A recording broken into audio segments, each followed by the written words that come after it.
다 같이 마음과 뜻과 정성을 다해서 새벽 기도회 드리겠습니다. 그런즉 내가 하나님의 제단에 나아가 나의 큰 기쁨의 하나님께 이르리이다. 하나님이여, 나의 하나님이여, 내가 수금으로 주를 찬양하리이다. 내 영혼아, 내가 어찌하여 낙심하며 어찌하여 내 속에서 불안해하는가? 너는 하나님께 소망을 두라. 그가 나타나 도우심으로 말미암아 내 하나님을 여전히 찬송하리로다. 아멘. 다 같이 찬송가 38장 부르겠습니다. 38장입니다.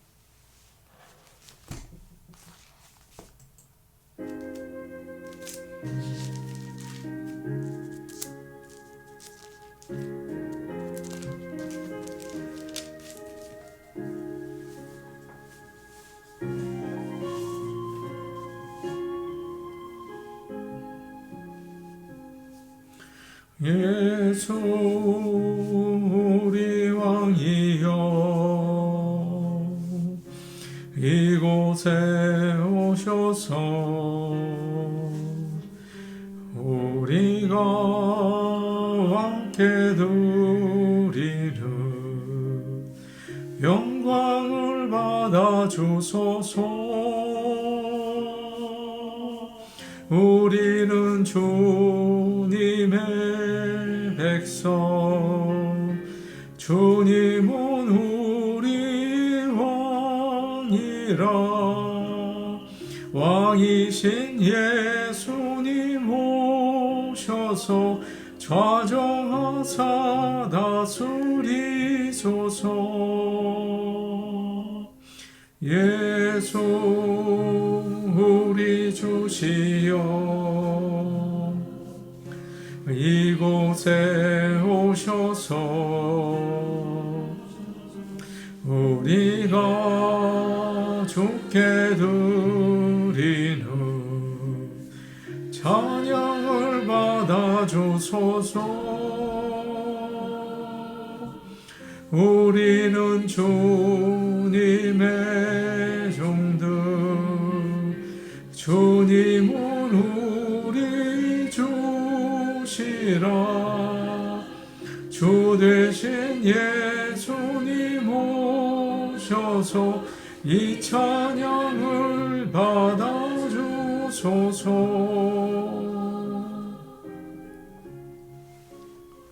찬송가 31장입니다. 31장 찬양하시겠습니다.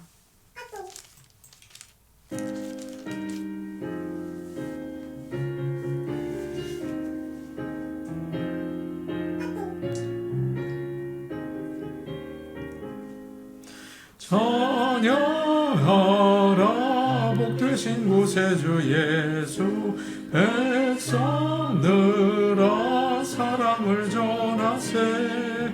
경배하라 하늘의 천군과 천사, 주님 앞에 영광을 돌리세. 목자같이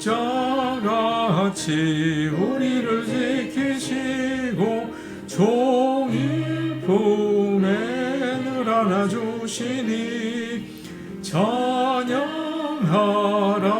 높으신 권세를 찬양, 찬양 찬양 영원히 드리세. 찬양하라 복되신 구세주 예수, 우리 대신 죽임을 당했네. 구주 예수 영원한 구원의 소망, 경배하며 겸손히 절하세. 찬양하라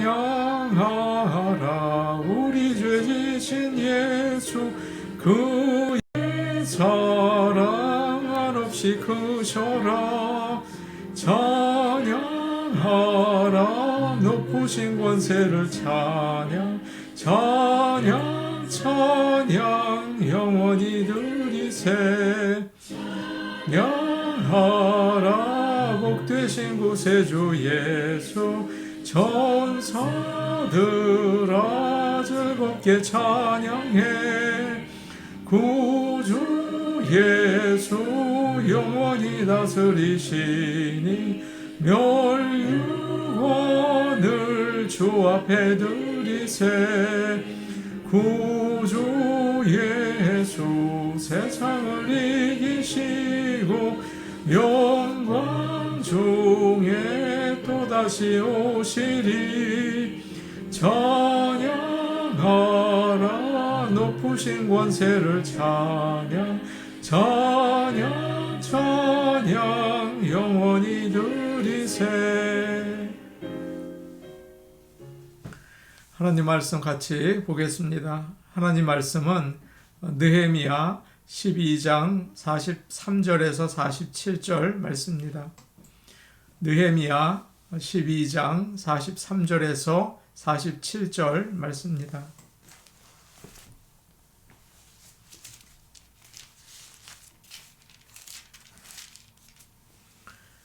제가 가지고 있는 성경, 구약 성경 747 페이지에 있습니다.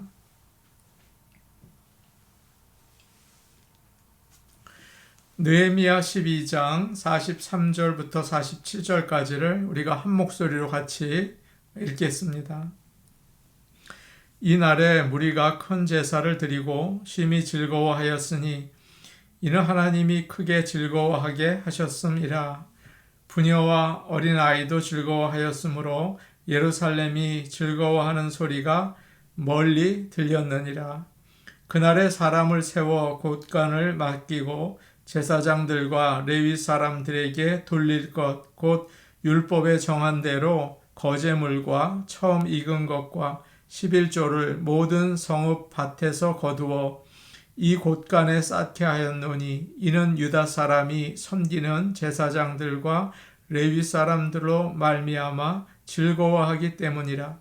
그들은 하나님을 섬기는 일과 결례의 일을 힘썼으며 노래하는 자들과 문지기들도 그러하여 모두 다윗과 그의 아들 솔로몬의 명령을 따라 행하였으니 옛적 다윗과 아삽의 때에는 노래하는 자의 지도자가 있어서 하나님께 찬송하는 노래와 감사하는 노래를 하였음이며 스룹바벨 때와 느헤미야 때는 온 이스라엘이 노래하는 자들과 문지기들에게 날마다 쓸 몫을 주고 그들이 성별한 것을 레위 사람들에게 주고 레위 사람들은 그것을 또 성별하여 아론 자손에게 주었느니라.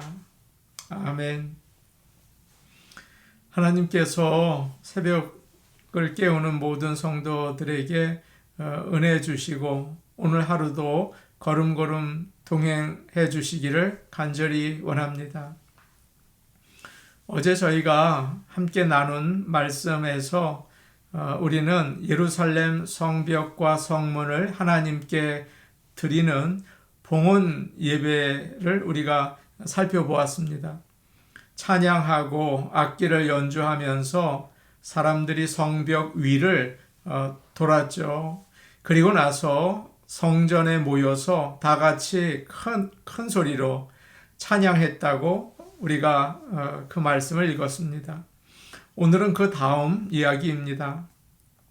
하나님께 예배를 드리는 가운데 큰 은혜를 받게 되니까 사람들이 너무나 즐거워한 것입니다. 그것이 43절에 나와 있는데요. 이 말씀이 참 은혜롭고 또 중요한 말씀입니다. 우리 같이 한번 다시 43절 말씀을 보겠습니다. 이날에 무리가 큰 제사를 드리고 심히 즐거워하였으니 이는 하나님이 크게 즐거워하게 하셨음이라. 부녀와 어린아이도 즐거워하였으므로 예루살렘이 즐거워하는 소리가 멀리 들렸느니라. 이 말씀에는 여러분도 아셨겠지만 즐거워한다는 말이 여러 번 나옵니다. 봉헌 예배를 드리고 나서 백성들은 너무나 즐거워서 그 소리가 멀리까지 들릴 정도였다고 이야기하고 있죠.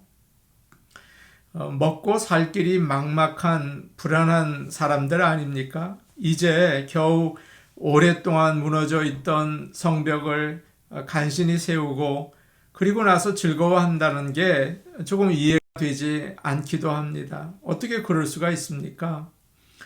그러나 그렇게 즐거워한 이유를 오늘 말씀은 우리에게 가르쳐 주고 있죠. 이는 하나님이 크게 즐거워하게 하셨음이라. 그렇게 말하고 있어요. 이 기쁨은 어려운 상황 속에서도 진정으로 예배를 드린 사람들에게 주시는 하나님의 선물이었습니다. 세상이 주는 즐거움이 아니에요. 우리는 웃을 일이 별로 없는 세상에 살고 있습니다. 오히려 울 일이 더 많은 것 같아요. 차를 타고 있는 사람들을 한번 보십시오. 대부분 시무룩하게 있습니다. 요즘은 코로나로 인해서 건강도 또 좋지 않고 또 실내에서 생활하다 보니 사람들 사이의 갈등도 더 많아지고 경제도 더 나빠졌다고 하죠. 인플레이션으로 가스비와 물가가 많이 올랐습니다. 여러분도 느끼시죠? 일하는 것도 기쁘지 않습니다. 집에서 혼자 일하는 사람도 참 많아졌어요. 전쟁이 나서 좋지 않은 소식이 자꾸 들려옵니다. 집에서 TV 보고 인터넷 보는 것 외에는 기뻐할 이유가 별로 없는 것 같아요. 그런데 예배를 드리는 가운데 유다 백성들에게 큰 변화가 일어났습니다. 하나님은 예배 드리는 자에게 즐거움을 주시거든요. 예배는 우리의 초점을 사람이나 환경이 아니라 크고 위대하신 하나님께 맞추는 것입니다. 왜 예배를 드리면 슬픈 일을 당한 사람도 세상이 알 수 없는 기쁨으로 충만해집니까? 그것은 전능하시고 위대하신 하나님을 바라보기 때문이죠. 상황이 아무리 어려워도 우리의 초점을 하나님께 두는 순간 그 어려움들은 아무것도 아닌 게 되어버립니다. 저와 여러분이 이런 예배를 통해서 놀라운 하나님의 은혜, 또 즐거움, 기쁨을 경험하게 되기를 간절히 원합니다. 그러나 안타깝게도 예배를 드리기는 하지만 초점을 하나님께 맞추지 못할 때가 있어요. 열심히 기도하고 찬양도 하는데 하나님을 바라보지 못합니다. 왜 그럴까요? 사는 게 힘드니까요. 또 세상의 욕심이 나를 공격하거든요. 사탄도 우리를 유혹합니다. 어떻게 이렇게 내가 살 수 있는가? 나이가 들면 어떻게 하나? 자녀들을 어떻게 할까? 내가 지금 이럴 때가 아니지. 그런 생각이 드는 거예요. 그러면 마음과 눈을 자기 자신에게 돌리게 됩니다. 찬양하고 기도하고 말씀은 듣지만 나에게 생명을 주시려고 십자가에 달리신 주님은 안 보이는 거예요. 전능하시고 위대하시고 사랑이 많으신 하나님은 안 보이는 거예요. 그저 불안과 염려와 근심뿐입니다. 어떻게 살아야 하나? 내일은 괜찮을까? 이러다가 잘못되는 건 아닐까? 자신의 비참한 상태를 자꾸 묵상하는 거죠. 그렇기 때문에 그저 내 마음의 위로가 되는 찬양과 말씀만 들으려고 합니다. 하나님은 위대하시다.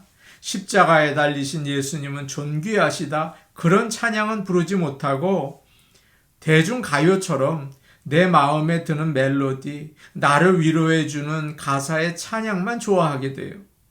나에게 만족을 주는 말씀에만 귀를 기울입니다.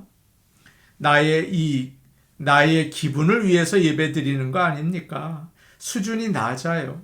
세상의 수준이에요. 인간적인 예배를 드릴 수밖에 없어요. 초점이 잘못되었기 때문입니다. 그렇기 때문에 아이러니하게도 예배를 드리는데 만족하지 못하고 기쁨과 평안은 없는 것입니다. 기쁨이 넘치는 예배를 드리기 위해서는 우리의 초점이 오직 예수 그리스도, 오직 하나님을 향해 있어야 합니다.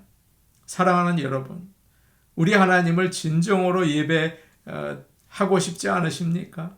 진정한 하늘의 기쁨을 누리고 싶지 않으십니까? 교회가 멀어서 평일 저녁에 기도하러 교회에 오는 한 여학생이 있었습니다. 그 아이는 거의 매일 저녁 예배당에 들어가서 혼자 찬양하고 기도하고 뭐 그러다가 돌아갔어요. 나중에 알고 보니까 아버지가 알코올 중독자이고 아내와 자녀들을 자주 때리고 그런 아주 어려운 가정이라는 것입니다. 그런데 이 아이의 얼굴이 놀랍도록 밝았어요. 어느 날, 그날도 이 여학생이 교회에서 서성거리고 있었습니다. 본당 문이 잠겨 있었기 때문에 들어가지 못하고 있었어요. 목사님이 물어봅니다. 오늘도 찬양하고 기도하려고 그래? 예. 목사님은 널 보면 언제나 감동이 돼. 왜 그래요? 목사님이 네 마음을 다 알거든. 너 얼마나 힘들겠니? 그런데 어떻게 그렇게 얼굴이 밝니? 그러자 이 아이가 의아하다는 표정을 지으면서 목사님에게 묻더랍니다. 목사님, 하나님이 계신데 왜 힘들어야 돼요? 라고 되묻는 거예요. 정말 놀라운 믿음의 대답이 아닙니까? 사랑하는 여러분, 하나님이 계신데, 전능하신 하나님이 계신데 그 하나님을 우리가 바라보고 있는데 왜 우리가 힘들어야 됩니까? 예배 자리에는 나오지만 하나님을 바라보지 못하는 인간적인 예배를 우리가 드리고 있기 때문은 아닐까요? 저는 기도하다가 내가 왜 이전에 이 기도를 하지 않았지? 하나님이 역사하실 텐데 왜 내가 혼자서 이걸 고민을 했지? 그런 생각이 문득 들 때가 있어요. 그러면 그 기도 제목을 하나님께 내어놓습니다. 사랑하는 여러분, 하나님은 살아계시고 우리의 모든 기도에 응답하시고 우리를 사랑하시는 분이십니다. 그 하나님을 바라볼 때 하늘로부터 내리는 즐거움과 기쁨이 우리를 가득 채울 것을 저는 믿습니다. 44절 말씀 우리 같이 보겠습니다. 44절 말씀입니다. 함께 보십니다.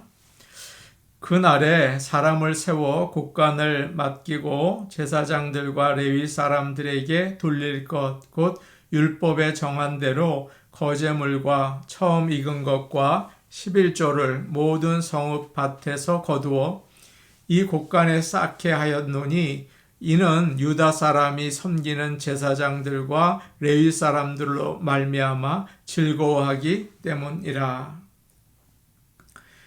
성전 봉헌 예배를 드리면서 하나님이 주시는 기쁨을 맛본 유다 백성은 바로 그날 제사장들과 레위 사람들을 위해서 거제물과 처음 익은 열매와 11조를 성전 곡간으로 가지고 왔습니다. 예전에는 예배를 인도하는 제사장들과 레위 사람들에 대해서 그렇게 좋게 생각하지 않았습니다. 우리가 수고해서 거둔 것을 가져가는 사람들, 일 안 하고 놀면서 남의 것 먹으려는 사람들, 어떻게 저런 사람들에게 내 귀한 곡식과 돈을 주나? 저 사람들은 참 쓸모없는 사람들이다. 도움을 주기는커녕 해를 끼치는 사람들이다. 그런 부정적인 생각을 가지고 있었습니다. 그런데 놀라운 은혜를 경험하고 나니까 하나님께 예배 드리고 백성들이 은혜 받는 일을 위해서 정말 기도하고 수고하는 귀한 사람들이구나. 제사장들과 레위 사람들이 얼마나 귀한지 모르겠다. 그런 것을 깨닫게 된 것입니다.